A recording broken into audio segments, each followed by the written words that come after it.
Bienvenue dans ce mini-débat qu'en 20 mois, je vous en parlais à l'entame. Ce débat se propose ce matin d'aborder l'actualité internationale et au menu le sommet du G5 Sahel, la présidentielle au Niger et le cas de la Birmanie, bien évidemment, à Rangoon. Vous le savez, les manifestations ne discontinuent pas après deux semaines après ce coup d'État qui a arraché le pouvoir à Aung San Suu Kyi, qui, vous le savez, désormais n'est plus libre de ses mouvements. On en parle dans ce numéro de Convainc Moi.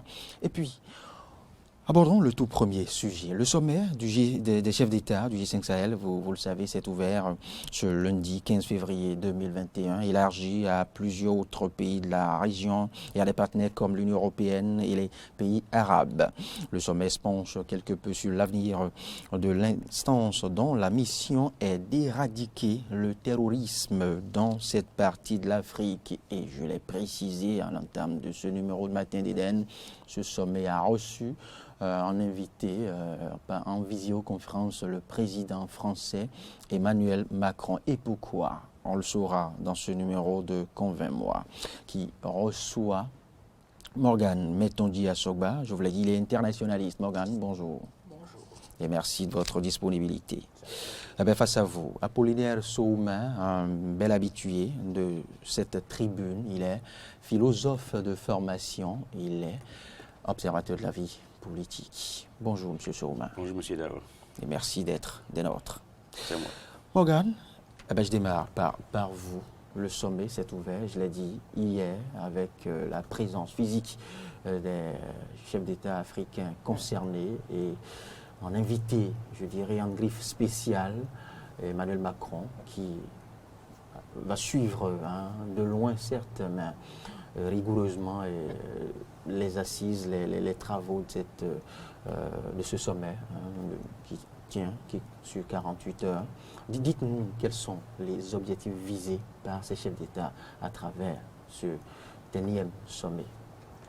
Alors, les objectifs visés, nous avons des objectifs sempiternels depuis l'existence de cette institution qui sont d'arriver à non seulement juguler, mais voir dans quelle mesure mettre fin. Contenir ou arriver à bout de... Exactement, des djihadistes et des groupes armés qui sèment l'insécurité dans la zone du Sahel. Et les objectifs plus ou moins d'actualité sont déjà trouver la solution pour le financement des forces du G5 Sahel et ensuite avoir une implication plus ou moins, disons, une meilleure implication de l'Union européenne, de ce qui est considéré comme étant la communauté internationale. On assiste à ce sommet sans éléments d'objectifs nouveaux. Pourquoi? Parce que si on se souvient du sommet de 2020, c'est-à-dire l'année dernière, les objectifs étaient pratiquement les mêmes. Avec la France qui promettait, puisqu'il y a un renouvellement de la volonté des États du G5 Sahel qui souhaitaient avoir davantage de présence française dans la zone du G5 Sahel, c'est-à-dire une implication et un leadership de la France entre griffes de cette force. Parce que lorsque vous regardez le G5 Sahel, l'institution externe à la région qui semble trouver un intérêt majeur à ces stabilités sécuritaires entre griffes reste et demeure la France. Pourquoi est-ce que nous parlons d'entre griffes? Parce qu'il y a plusieurs analyses, plusieurs développements qui semblent aller à l'encontre de cet intérêt sécuritaire seulement, mais qui semblent révéler d'autres intérêts qu'on pourrait comprendre, qui sont des intérêts stratégiques. En matière de relations internationales, nous savons bel et bien que les États n'ont pas d'amis, mais qu'ils ont des intérêts spécifiques et clairs. Donc, dans cette mesure, vous vous rendez compte qu'il y a des objectifs immédiats et des objectifs sempiternels. Que ce soit les objectifs immédiats et sempiternels, on se rend compte simplement que le G5 Sahel peine à trouver des solutions effectives à la situation de crise insécuritaire qui règne dans le Sahel. Apollinaire Soumain, ça y est, un sommet de plus, selon vous, ou nécessaire? Quelle est l'opportunité de ce sommet qui s'est ouvert ce lundi? Alors, c'est vrai que ces institutions apparemment internationales en Afrique ont toujours l'ambition de trouver une solution à certains problèmes que vivent les Africains, notamment l'insécurité. Alors, si encore un sommet aujourd'hui, je crois que on ne va pas dire que c'est de trop, mais que ces sommets ne soient pas, ces rencontres ne soient pas des rencontres budgétivores, des rencontres qui apparemment au soi ne donnent rien, puisque nous allons encore attendre les résolutions de ce sommet.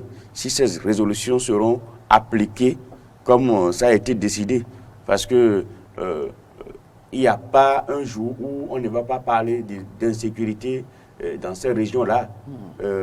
Les djihadistes, les Boko Haram, le terrorisme est à son comble. Maintenant, pourquoi ça? Pourquoi les pays africains, pourquoi les dirigeants africains ne peuvent pas trouver des stratégies pour lutter contre ces fléaux? Moi, ça m'intrigue parce que on ne peut pas avoir une armée et ne pas faire face à ces gens qui n'ont pas d'armée. Ils ne sont pas des républiques. Mais comment se fait-il que des groupes armés vont faire face à des États et réussir, alors que l'État est une organisation? Ces groupes-là sont issus de nos États, font partie intégrante de nos États. Mais comment est-ce que dans le même État... Pas forcément. Comment est-ce que dans le même État, l'État serait incapable? Il y a des groupes extérieurs. Alors, l'État serait incapable. On en vient, l'État serait incapable de faire face à ces groupes-là. Et on entretient toujours le même problème. Dans 10 ans, vous allez encore entendre sommet. Dans 20 ans, vous allez entendre sommet pour le même problème. Moi, je crois qu'on entretient ce problème-là pour créer des opportunités autour.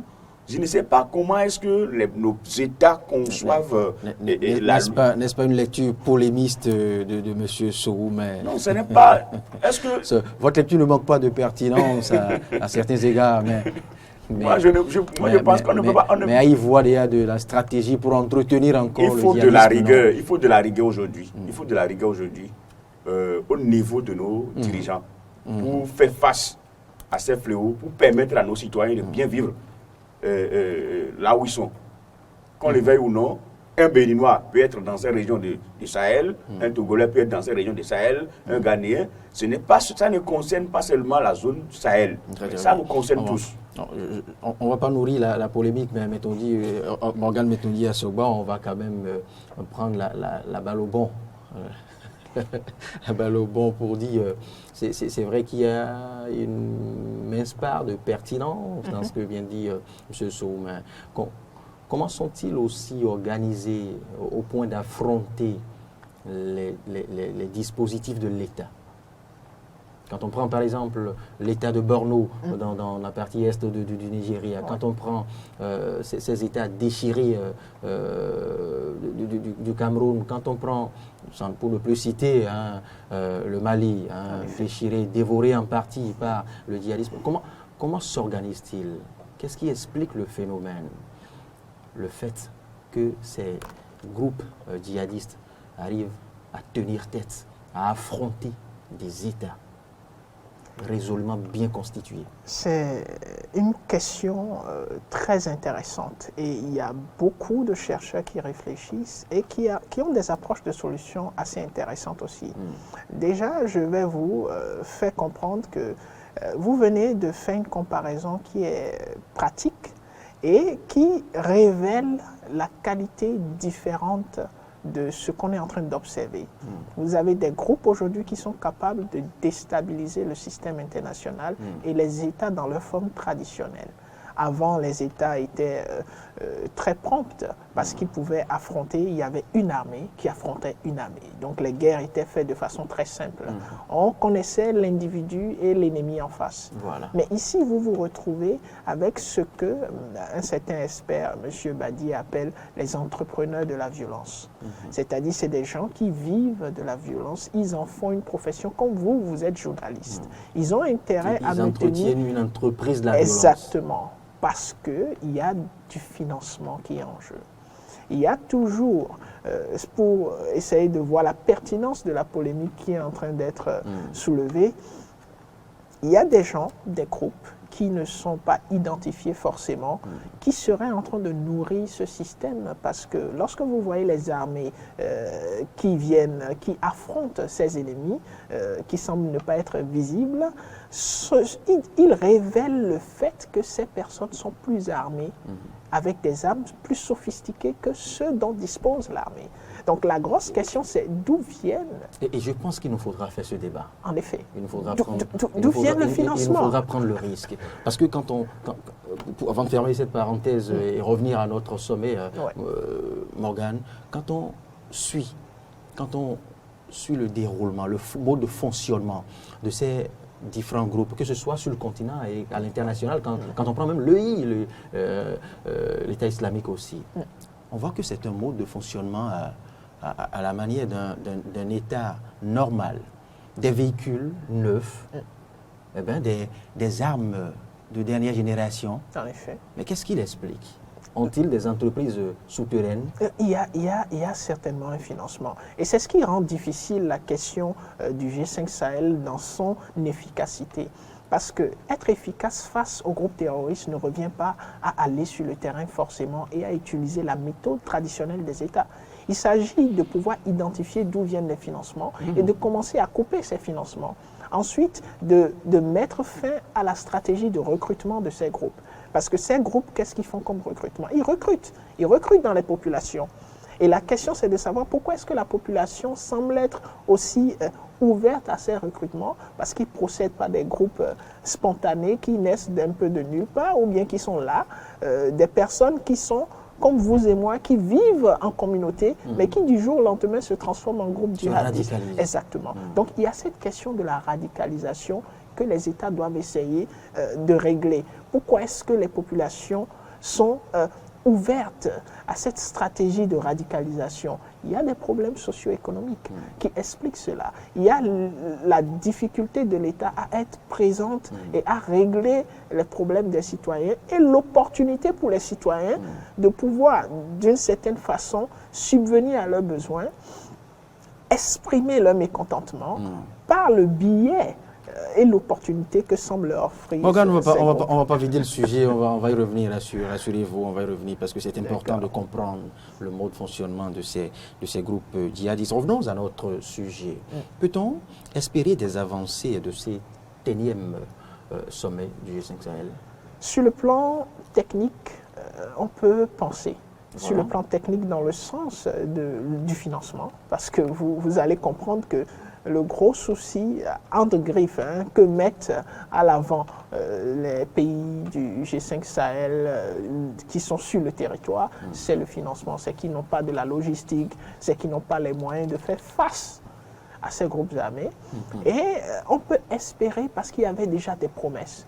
Mais la difficulté, c'est l'effectivité de ces promesses. Il y a toujours du matériel qui est envoyé par l'Union européenne, il y a de la logistique, il y a une assistance des groupes, que ce soit la France et même maintenant les États-Unis, qui renouvellent leur intention parce qu'ils ont renouvelé leur intention au sommet. Ils ont dit qu'ils étaient intéressés, qu'ils ont des bases militaires qui vont collaborer avec les bases françaises et les forces du G5 Sahel.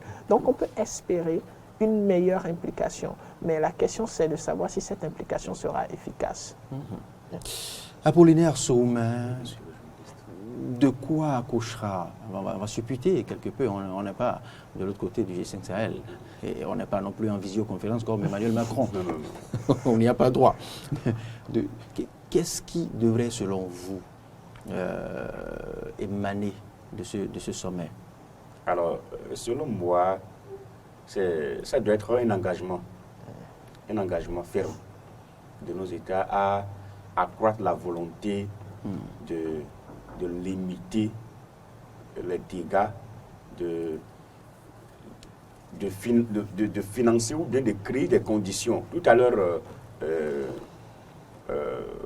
mon ami disait qu'il y a certains groupes qui sont recrutés pour aller travailler dans ces genres de groupes qui sèment de la terreur dans les pays. Alors, est-ce que cette jeunesse-là est occupée? Donc, le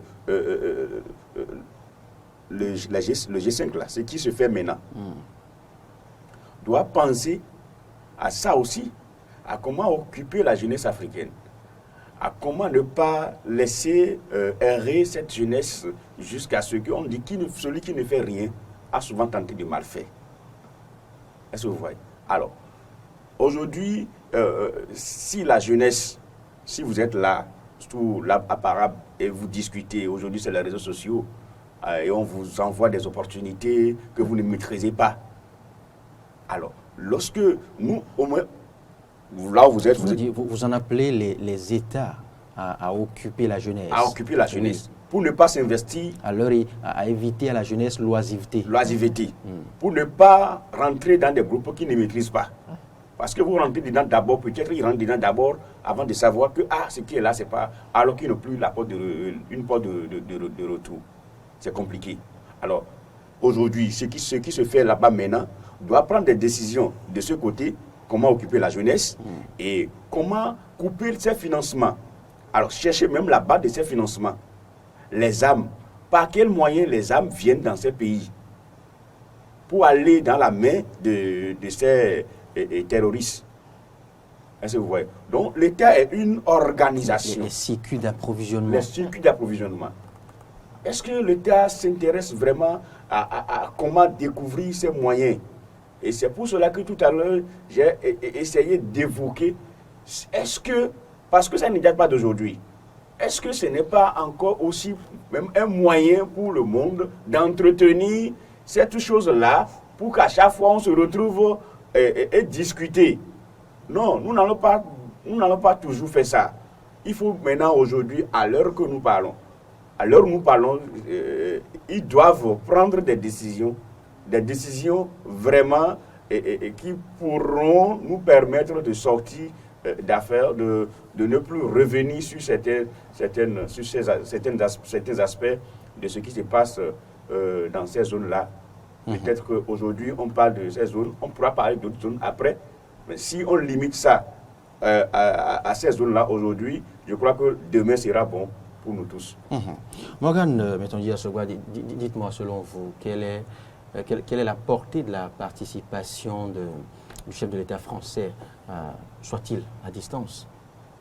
Oui, vous savez, un G5 Sahel sans la France n'est plus forcément le G5 Sahel tel que conçu dès le départ. Tel que conçu dès le départ, parce que depuis le départ, on peut savoir, on peut sentir, on peut voir que l'initiative du G5 Sahel est beaucoup plus portée par la France comme partenaire extérieur. Donc, que ce soit par visioconférence ou par présence physique, il est clair et net que si la France n'est pas présente, une réunion du G5 Sahel ne pourrait pas, tel que conçu dès le départ, fonctionner. Mais si on espère une nouvelle conception du G5 Sahel, qui souhaiterait que le leadership appartienne forcément et entièrement au chef d'État de la zone, concerné. Oui, on pourrait dire que c'est un début. La grosse question, c'est ces chefs d'État, quel est leur caractère, disons, je ne vais pas parler de légitimité, mais quel est leur caractère autoritaire dans les différents pays. Les différents pays concernés, le Niger, nous sommes en pleine élection, donc d'ici là, il y aura un changement de leadership. Le Mali, le leadership... L'alternance est plus ou moins actée. Exactement. Le Burkina Faso, c'est vrai que M. Roch vient d'être réélu, mais vous vous rendez compte que les chefs d'État concernés ne sont pas forcément en position de faire en sorte que le produit de ce sommet soit forcément pratique dans les années à venir. Pourquoi? Parce qu'il y en a qui sont sur le point de partir, parce qu'il y en a qui n'ont pas forcément l'intégrité et l'autorité nécessaires pour prendre et mettre en œuvre ces décisions. Voilà des éléments qui remettent en cause le caractère constructif et productif de ce sommet du G5 Sahel qui est en cours actuellement. Cela pose quelque peu un souci de charisme, comme on a eu par le passé, hein, avec Félix Houphouët-Boigny par exemple, Bongo, Dallo. Voyez-vous, vous auriez voulu qu'il y ait une tête aussi charismatique à la tête du G5 Sahel? Ce serait formidable, mais ce n'est pas... au fait, la question du G5 Sahel ne devrait pas être une question des 5 pays qui ont été cités. Cela devrait être une question portée par l'Afrique en général. C'est assez ouvert maintenant. Et surtout l'Afrique de l'Ouest. Oui, c'est assez ouvert dans l'idée, mais ce n'est pas assez ouvert dans la pratique parce qu'on ne sent pas, un investissement de ces États africains. Parce que la menace au Sahel n'est pas une menace du Sahel, c'est une menace de l'Afrique. Ah oui. Dès que le Sahel sera totalement dominé par ces groupes, ils vont penser s'étendre. C'est comme tout entrepreneur. Exactement, ça l'est presque. Ils vont penser s'étendre parce que si le business marche, c'est un peu comme Coca-Cola un peu partout. Excusez-moi de faire cette...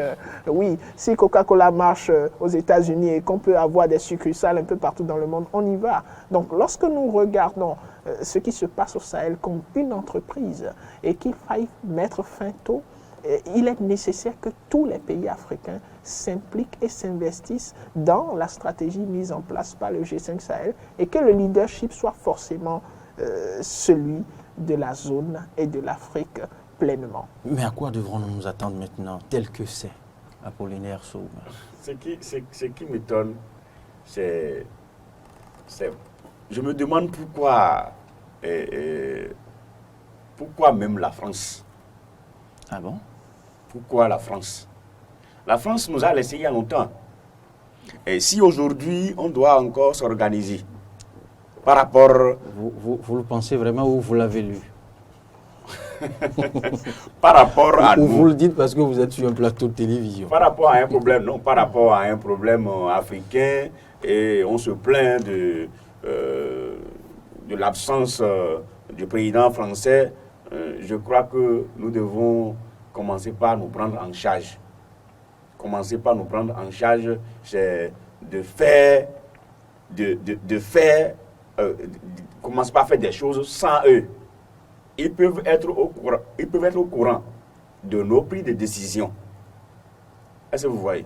Alors, la France n'est pas obligée d'être présente à chaque fois que l'Afrique veut se réunir face à son problème.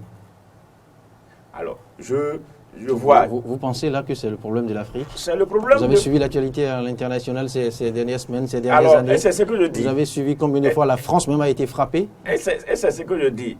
Alors, là, si c'est un problème international, on ne devait plus parler de G5 Sahel. Alors, il faut alors internationaliser cette réunion pour permettre même aux pays d'Europe qui sont attaqués par ces groupes-là, pour qu'on élargisse la réunion à tous ces pays qui sont attaqués, mais ensemble, on pourra prendre des décisions internationales, des décisions uniques qui seraient appliquées au même moment qui c'est appliqué en Afrique, ce serait encore appliqué en Europe, etc. Non, mais les réalités ne sont pas les mêmes. Les réalités ne sont pas les mêmes, et c'est justement pour ça. Il n'y a pas le Sahel en France. Et c'est justement, les réalités ne sont pas les mêmes, et voilà, c'est là la nécessité de circonscrire et de l'adapter. Voilà, et c'est justement pour ça. À chaque aile du continent. La réalité africaine demeure toujours la réalité africaine.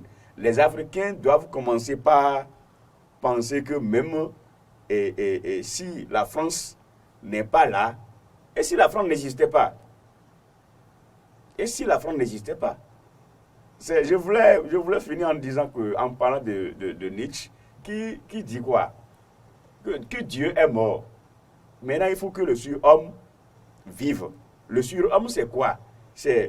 Les Africains doivent commencer par se dépasser.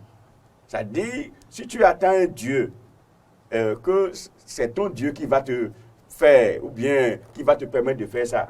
Mais si on te dit que ce Dieu est mort, tu es obligé de te prendre en charge. Aujourd'hui, moi, j'informe et j'invite les Africains. N'allons pas tuer la France non plus, rassurez-vous. Mais de la France dont il est question ici, ce n'est pas le colon, ce n'est pas le maître qui vient dicter la loi. Mais non. Mais c'est le partenaire idéal. Quel type de partenaire? Quel type de partenaire? Quel est ce partenariat aujourd'hui que développe la France et les pays africains si ce n'est pas ce n'est plus à démontrer sur plusieurs plans. Alors, ça veut dire Apollinaire Saumain, ce n'est plus à démontrer, vous le savez, et je sais que vous le savez, que la France développe différents types de partenariats sur le plan économique, politique et autres. Ce n'est plus oui, c'est vrai, le contraire. C'est vrai. Les Africains doivent savoir que la France, c'est vrai que c'est notre partenaire privilégié, mais il n'est pas nécessaire que la France intervienne en toutes choses. À un moment donné, l'Africain doit se regarder et doit se prendre en charge. Mais qu'a pu l'Africain depuis des temps immémoriaux? Qu'a pu l'Africain?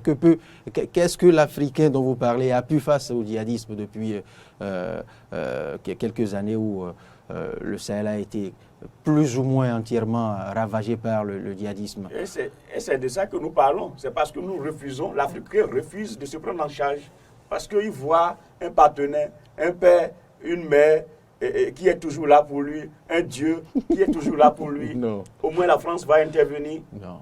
On a toujours pensé que si on a des problèmes ici, le seul partenaire qui va nous sauver là, c'est la France.